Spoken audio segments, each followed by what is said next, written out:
Hey guys, welcome back to Financial Fitness, where we discuss strategies and techniques that can help you make better financial decisions in your life so that your overall life can become better. Today we're going to discuss the top 3 financial mistakes you should definitely avoid while living through your life. These are the mistakes that I personally have made myself, and these are mistakes I want to share with you guys so you guys can avoid making these mistakes in future. This video applies to you regardless of your age group, regardless of if you're 16 or if you're 65 years, and also regardless of your financial status in life. Everyone can fall for these mistakes, so let's watch out for this and let's learn from our mistakes. A wise man once said we should always learn from mistakes, but nobody said those mistakes gotta be yours.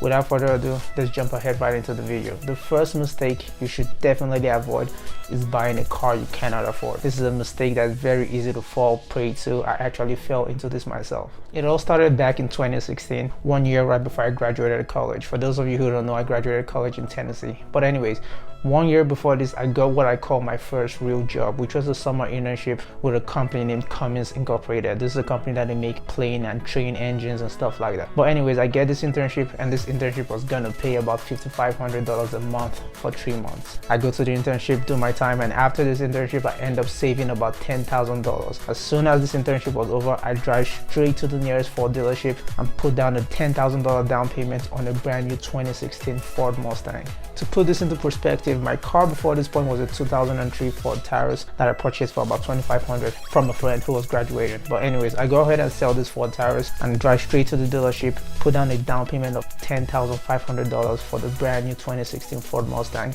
I didn't do any research on what it was to buy a new car, on how financing a new car goes or anything like that. I had no prior knowledge to this. I just drove in there with the mindset that I was going to drive out with a 2016 Ford Mustang. I ended up signing the document for about a 5% interest rate and I believe a 6-year payment. After the calculation in hindsight, I calculated what the total amount I was going to pay. It was going to be about $3,200, but for a car that was only worth like $25,000 now.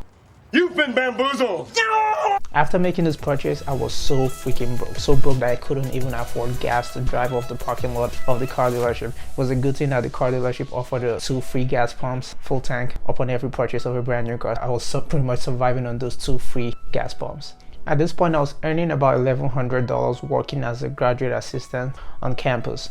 But anyways, while earning $1,100, I was paying pretty much $500 for rent, paying $300 on my car note, and paying like $280 on my insurance. Once you do the math, the difference is about $100 left over for feeding, maintenance, and all other expenses that could come up. I was so freaking broke, you couldn't even imagine. I started missing car payments, and it got so bad I thought my car was gonna be repoed. From the outside looking in, I looked like this comfortable guy who was wealthy, who was driving a nice car. But on the inside, I was broke as hell, and I couldn't afford meals. At that point, I was living off my girlfriend who I was dating at the time. She was pretty much taking care of all my meals, and it put a huge stress on our relationship. If you look it up, the #1 cause of all divorces in America is financial issue, not cheating or anything like that. It is financial issues. I can't stress enough how you shouldn't bother buying items you can't afford just to impress people that don't even like you and don't even care. Trust me, a new car is not gonna make you happier. It's not gonna make you look more successful. It's only gonna make you more worried, especially if you cannot actually afford to buy this car.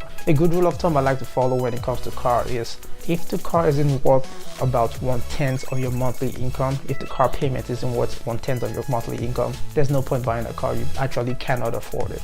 Keep in mind that a brand new car loses about 25% of its value within the first year. So there's no point you can just go ahead and wait 3 years to purchase a car for significantly less than the original price, for about 1/3 of the price, and it's pretty much a very good used car. The next financial mistake to avoid is buying a home you cannot afford. Trust me, I came so close to falling for this, but I guess the universe saved me. I don't know if the big guy upstairs was looking out for me. Slightly, I just closely dodged this bullet. A home could be an asset or it could be a liability depending on how you look at it. But if I had made this purchase of buying a home at that time, it would have been a complete liability. So after graduating college, I graduated Tennessee with my master's, I moved down to Indiana to start my new job. At this point, I was getting paid about $7,500 a month, which is pretty good. And my girlfriend at the time was getting paid $2,500 a month. So our combined monthly income was about $10,000 a month. At first, we were renting an apartment for about $900 a month, which is a sweet perfect deal. But then something gets in our head and we decide we want to buy a house together. At this time, we're looking into houses that cost about $1 million. Why? And if you do the calculation, our mortgage was going to be about $5,000 a month, which is not too bad considering the fact that my girlfriend and I made a combined household income of about $10,000. So that's just about half of it. So we would have been able to afford it, but still this would have been a terrible decision. However, my girlfriend at the time really wanted the house. So I guess the universe helped me out and made me dodge a bullet with this one, because we ended up breaking up right before we were about to go in and get the house.